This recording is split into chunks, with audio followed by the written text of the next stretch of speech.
رابطه تان با همسرتان سرد هست، پس دیدن این ویدیو را از دست ندهید.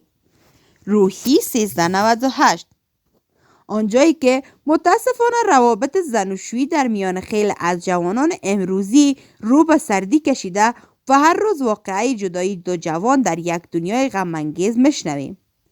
نیاز است جوانان عزیز و به خصوص کسانی که ازدواج کرده اند این امراض را شناسایی کرده و برای علاج آنها پا زنند تا باعث برهم ریختن زندگیشان نگردند. وسیله خوشبختی زن و شوهر در زندگی مشترک زناشویی: تقوا و خداترسی زن و شوهر، صبر و استقامت، مهرورزی و محبت، اعتماد بر همدیگر، احترام متقابل، درک نمودن یکدیگر، دوری از تفاوت‌های بی‌جا و بی‌مورد، مراعات نمودن حقوق همدیگر، همکاری نمودن در بهبود وضع زندگی و تشکیل خانواده، اجتناب از کارها، گفتارها و اماکنی که ایجاد شک و تردید می‌گردند، داشتن قناعت، احترام گذاشتن به علائم و علایق یکدیگر، گذشت کردن از اشتباهات همدیگر، احترام نمودن اقوام و خویشاوندان یکدیگر،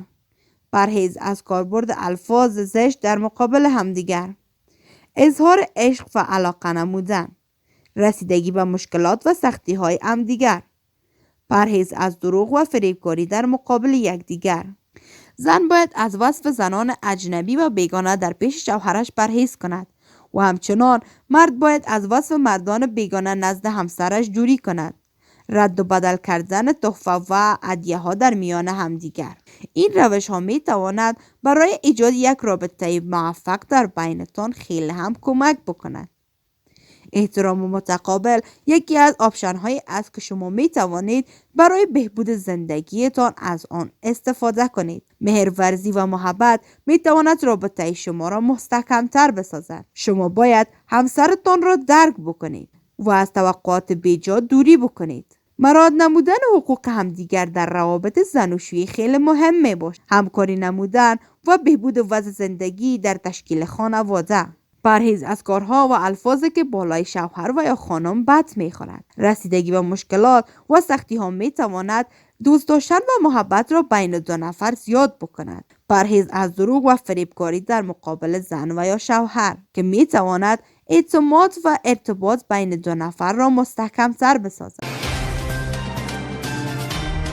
د افغانستان نړۍ او سیمې د مهمو خبرونو، پیښو او جریانونو په اړه د تازه، پر وخت او دقیقو خبرونو لپاره د روحي ویبپاڼې د یوټیوب چینل لایک او سبسکرایب کړئ ترڅو زموږ نوي او تازه ویډیوګانې پر وخت درته ورسیږي.